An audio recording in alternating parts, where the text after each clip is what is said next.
అందరికీ నమస్కారం. మాజీ సీఎం కేసీఆర్ గారు. యెస్. కేసీఆర్ గారు ప్రెస్ మీట్ ముందు మాట్లాడుతూ చంద్రబాబు నాయుడు గారి మీద అక్కసు చిమ్ముతూ వ్యాఖ్యానించడం జరిగిందనమాట. ఇప్పుడు ఆ కామెంట్స్ సోషల్ మీడియాలో ఫుల్ వైరల్ అవ్వటం జరుగుతుంది. ఒకసారి ఈ కామెంట్స్ మీద డిస్కస్ చేసే ప్రయత్నం చేద్దాం. ప్రస్తుతం మనతోటి జర్నలిస్ట్ డీవీఎస్ గారు ఉన్నారు. వెల్కమ్ చేద్దాం. హలో సార్, నమస్కారం. నమస్తే. సార్, ఇప్పుడు కేసీఆర్ గారు అంటే పార్టీలో అసలు ఎలా ఓడిపోయాం, లేకుంటే రేవంత్ రెడ్డి గారి పాలన ఎలా ఉంది, వీటి మీద డిస్కస్ చేయకుండా చంద్రబాబు నాయుడు గారి మీద మాట్లాడడం జరిగింది. వీటిని ఎలా చూడొచ్చు అంటారు? ఇప్పటిదాకా చంద్రబాబు పైన కర్ణాటక వాళ్ళు ఏడుస్తున్నారు, తమిళనాడు వాళ్ళు ఏడుస్తున్నారు అనుకుంటున్నాం. ఇప్పుడు తెలంగాణ వాళ్ళు కూడా బిగిన్ చేశారా? హ్మ్. అంటే కర్ణాటకలో ఏదో హిందుస్థాన్ ఏరోనాటిక్స్ లిమిటెడ్ ఆంధ్రప్రదేశ్‌లో పెట్టించుకుంటున్నాడని కర్ణాటక మంత్రి కూడా గగ్గోలు పెట్టాడు. ఓకే. చంద్రబాబు లాంటి నాయకుడేంటి ఆ! ఇక్కడ ఈ విధంగా తీసుకునే ఈ బెంగుళూరు నుంచి దాన్ని అనంతపురం తరలించమని అడగటం ఏంటి అన్నట్టుగా ఆయన దాన్ని ఖండించాడు కూడా. ఎవరు? హ్మ్. చంద్రబాబు. నేను అదేమన్నా ఎక్స్‌టెన్షన్ ఏమన్నా చేస్తే ఇక్కడ పెట్టమని అడిగానే తప్ప, మీ దగ్గర ఉన్నది మార్చి ఇక్కడ పెట్టమని నేను అడగలేదన్నాను. Yes sir. అట్లాగే మనం అన్నా డీఎంకే వాళ్ళు కూడా తమిళనాడులో స్టాలిన్‌ని నిలదీశారు. ఏమని? సుందర్ పిచాయ్ తమిళనాడుకి చెందిన ఆయన. ఆయన గూగుల్ డేటా సెంటర్ విశాఖపట్నంలో పెడుతున్నాడు. మీరేం చేస్తున్నారు? హ్మ్. అంటే ఆంధ్రప్రదేశ్ అభివృద్ధి చెందుతుంది అంటే కర్ణాటక, తమిళనాడు, తెలంగాణ అందరూ రగిలిపోతున్నారా? Yes sir. మీ రాష్ట్రాలు బాగు చేసుకోమని మీరు అనుకోవటంలో తప్పు లేదు. ఆంధ్రప్రదేశ్ బాగుపడితే మీరు ఏడవటం తప్పు. Yes sir. ఇప్పుడు ఇక్కడ కేసీఆర్ చాలా రోజుల తర్వాత స్క్రీన్ మీదకొచ్చారు. అవును. ఆయన యొక్క పార్టీలో కుమ్ములాటలు, హ్మ్. అంతర్గత కోల్డ్ వార్, కుటుంబ సభ్యులే కొట్టుకుంటున్నారు. Yes sir. అవును. అధికారం లేదు. కానీ పార్టీపై ఎవరి ఆధిపత్యం నడవాలని చెప్పి కొడుకు, కూతురు అక్కడ మామూలుగా ఉన్నాయా సిగపట్లు? హ్మ్. వాటి గురించి డిసైడ్ చేసుకో, డిస్కస్ చేసుకో, పంచాయతీ చేసుకో. అంటే వాటి నుంచి దృష్టి మళ్లించడం కోసమే ఇవాళ చంద్రబాబు పైన దుమ్మెత్తి పోసాడా? తన పార్టీలో కొడుకు, కూతురు అధికారం కోసం కొట్టుకుంటున్నారన్న ఆ అంశంపై దృష్టి మళ్లించడం కోసమే మళ్ళా చంద్రబాబుని మళ్ళా దుమ్మెత్తి పోయటమా? Yes sir. పాలమూరు డీపీఆర్‌కి చంద్రబాబుకి ఏమైనా సంబంధం ఉంటుందా? చంద్రబాబు చెబితే వాళ్ళు డీపీఆర్ వెనక్కి పంపిస్తారా? డీపీఆర్‌లో హ్మ్. లోపాల వల్ల వెనక్కొచ్చిందా? ఇప్పుడు యెస్ సార్. ఇవాళ సీఈసీ సెంట్రల్ మరి వాటర్ కమిషన్ సీడబ్ల్యూసీ గాని, లేకపోతే మరి కేంద్ర జలశక్తి శాఖ గాని ఒక డీపీఆర్ ఎప్పుడు వెనక్కి పంపుద్ది? దానిలో ఏవో లోపాలున్నాయి. ఆ హ్మ్. లోపాలు సరిచేసి మళ్ళా ఆ ప్రభుత్వం పంపుద్ది. Yes sir. అది వదిలేసి అంటే చంద్రబాబుని బూచిగా చూపిస్తే బీఆర్ఎస్ బతుకుద్దన్న ఆరాటమా? హ్మ్. పోయిన నీ పార్టీని బతికించుకోవటం అది అందులో తప్పు లేదు. కానీ చంద్రబాబుపై దుమ్మెత్తి పోయటం ఏంటి? దీనికి దానికి ఏమన్నా సంబంధం ఉందా? Yes sir. ఇంకా ఎన్నాళ్ళు ఇలా కేసీఆర్ గారు ఏపీ మీద కావచ్చు, ఇలా దుమ్మెత్తిపోయడం, ఇలా ఎన్నాళ్ళు చేస్తారంటారు సార్? ఇప్పటికి గూడా ఆల్‌మోస్ట్ కేసీఆర్ గారికి 70 ఇయర్స్ వచ్చినట్టున్నాయి. ఈ జగన్ జన్మదినం సందర్భంగానేమో ఇక్కడ తాడేపల్లి ప్యాలెస్ చుట్టూతా కేసీఆర్ ఫ్లెక్సీలు పెడతారు. హ్మ్. అక్కడ కేసీఆర్ ఏమో చంద్రబాబుని దుమ్మెత్తి పోస్తాడు. కేసీఆర్ చెప్పింది కరెక్టే 100%. ఆయనసలు అబద్ధాలే ఆడడు అనేమో గుడివాడ అమర్నాథ్ క్లీన్ చిట్ ఇస్తాడు. హ్మ్. ఆ! అంటే ఏంటి ఇదంతా? ఇప్పుడు మనకే తెలిసిపోతుంది గదా! జగన్ స్విచ్ నొక్కుతాడు. కేసీఆర్ నోరు తెరుస్తాడా? హ్మ్. అక్కడ బల్బ్ వెలుగుతుందా? ఇప్పుడు ఆయన బయటకొచ్చాడు, మాట్లాడాడు. రేవంత్ రెడ్డి పరిపాలన, ఆయన వైఫల్యాలపైన మాట్లాడు. కేంద్రం నుంచి నిధులు ఇవ్వకపోవడం గురించి మాట్లాడు. ఓకే. Yes sir. చంద్రబాబుపై దుమ్మెత్తి పోయటం ఏంటి? ఇప్పుడు ఆయన ఏదో వంట మనుషులకి సూటు, బూటు ఏసి ఎంఓయూలు చేసుకున్నాడు. ఆ! హ్మ్. ఇప్పుడు నిజంగా చంద్రబాబు లెక్కలన్నీ నిజమైతే 20,00,00,000 పెట్టుబడులొచ్చాయి ఆ రాష్ట్రానికి. మరి యెస్ సార్. కనీసం 10,000 కోట్లైనా వచ్చినియా అంటాడు. హ్మ్. నువ్వు చెప్పే లెక్కలు నిజాలా? నువ్వు చెప్పిన లెక్కలు నిజాలు కాదనే గదా నిన్ను హ్మ్. ఓడించింది. నిన్న యెస్. తాజాగా జూబ్లీ హిల్స్‌లో గూడా ఓడిపోయారు గదా! అవును.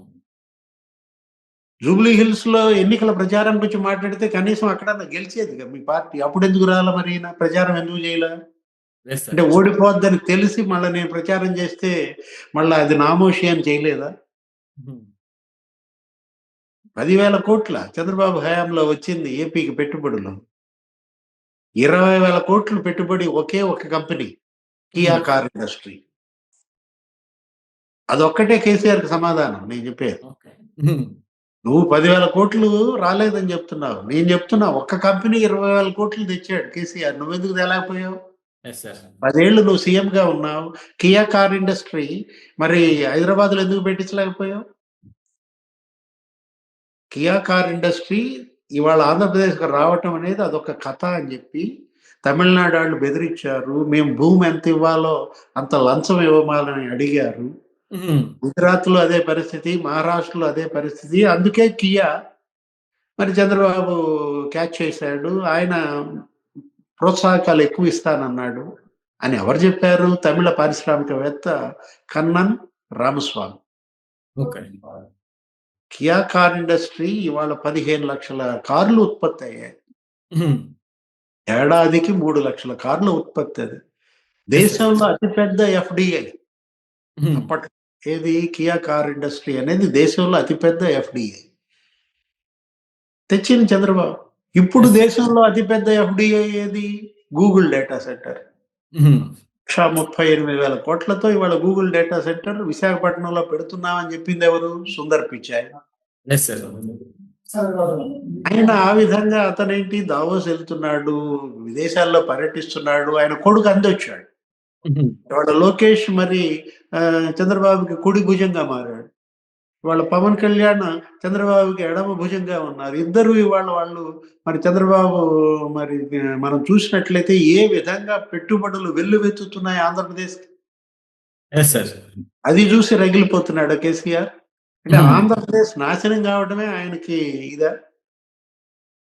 ఇప్పుడు నీ రాష్ట్రం బాగుపడాలని కోరుకోవడంలో తప్పు లేదు. పక్క రాష్ట్రం నాశనం కావాలని కోరుకోవడం మొట్టమొదటిసారి వింటున్నాం అన్నమాట.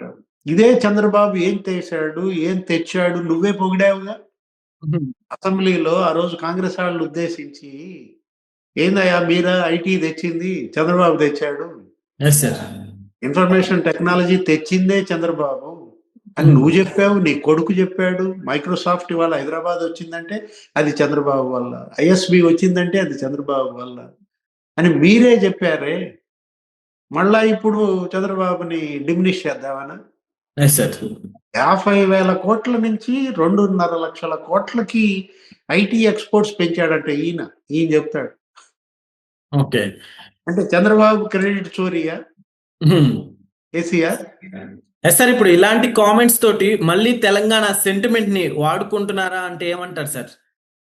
అంటే నువ్వు ఎంత సెంటిమెంట్ రగిల్చాలని చూసినా అక్కడ ప్రజలు అర్థం చేసుకున్నారు. ఇవాళ ఏంటి, నిన్నటి దాకా ఒక కథ, ఇకపై ఇంకో కథ అంటున్నాడు. నిన్న ప్రెస్ మీట్లో ఆయన మాట్లాడుతూ నిన్నటి దాకా ఒక కథ, ఇకపై ఇంకో కథ అంట. ఏంటి కథ? నిన్నటి దాకా కథ ఏంటి? కవిత జైలుకి వెళ్ళడం నిన్నటి కథ. రేపటి నుంచి ఇంకో కథ ఏంటి? కేటీఆర్ జైలుకి వెళ్ళడమా, కేసీఆర్ జైలుకి వెళ్ళడమా? అంటే జైలుకి వెళ్ళే కథలు చెప్పుకునే పరిస్థితుల్లో ఇవాళ కేసీఆర్ కుటుంబం ఉందంటే, మీకు కనీస సానుభూతి రాలేదంటే, ప్రజలు ఇవాళ అవినీతి కుంభకోణాల పట్ల ఇవాళ తిరగబడుతున్నారు. Yes sir. పాలమూరు దిండి ఇప్పుడు నువ్వెందుకని కంప్లీట్ చేయలేకపోయావు? ఇప్పుడు ఆ రోజు కల్వకుర్తి ఎత్తిపోతల పథకం, భీమా ఎత్తిపోతల పథకం, నెట్టెంపాడు ఎత్తిపోతల పథకం, ఇవన్నీ చంద్రబాబు హయాంలో తీసుకొచ్చినాయి. ఏది? మహబూబ్ నగర్ ఆయన దత్తు తీసుకుని అక్కడ అనేక లిఫ్ట్ ఇరిగేషన్ స్కీమ్లు ఆయన తీసుకొస్తే తర్వాత వచ్చిన వాళ్ళు ఎందుకని కంప్లీట్ చేయలేకపోయారు? కంప్లీట్ చేయకుండా నువ్వు కాళేశ్వరం ఎందుకన్నా? కాళేశ్వరానికి నువ్వు పెట్టిన డబ్బులతో ఇవన్నీ కంప్లీట్ అయ్యాయి కదా. అది కాస్త కూలేశ్వరం చేసుకున్నావు. ఇప్పుడు దాని మీద కమిషన్, విచారణలు, నువ్వు కూడా విచారణకు వెళ్ళావు. 1,00,000 కోట్లు తీసుకెళ్లి కాళేశ్వరంలో పోసి కమిషన్లు తీసుకుని ఒక్కొక్క ఇంజనీర్ మామిడి తోటలు అంటారు. ఎవరు? కేసీఆర్ హయాంలో పనిచేసినటువంటి, కాళేశ్వరంలో పనిచేసినటువంటి ఈఎన్సీ ఎంత సంపాదించాడు? ఇప్పుడు ఒక్కొక్కటి ఎవరిని గదిలిచ్చినా గానీ 100 కోట్లు, డజన్లు ఎకరాల మామిడి తోటలు, అటు హైదరాబాద్ లో, ఇటు మరి కరీంనగర్ లో, వాళ్ళ యొక్క ప్రాంతాల చివరికి అమరావతిలో కూడా కొన్నారంట, విశాఖపట్నం కొన్నారంట. అంటే అవినీతి కుంభకోణాల్లో కూరుకుపోయినటువంటి కేసీఆర్ ఇవాళ అవినీతిని ఏ విధంగా వదులుచుకోవాలో చేతగాక మరోసారి చంద్రబాబు బూచిని తీసుకొస్తున్నాడా? ఆ రోజు జగన్ ఇలాగే చేశాడు. ఎస్ ఏంటి? సార్. కేసీఆర్‌ని గెలిపించడం కోసం ఏపీ పోలీసుని నాగార్జున సాగర్ మీదకు పంపించాడు. ఉహుం. ఆంధ్రప్రదేశ్ పోలీసుని సాగర్ ప్రాజెక్టు మీదకు పంపించి అక్కడేదో ఉద్రిక్తత సృష్టించి పాపం ఎలక్షన్‌లో కేసీఆర్‌ని గెలిపిద్దాం అనుకుంటే జగన్ నాటకం బెడిసి కొట్టింది. Yes sir. ఆ! ఇప్పుడు ఈ నాటకాలకి కాలం చెల్లింది. తెరపడింది.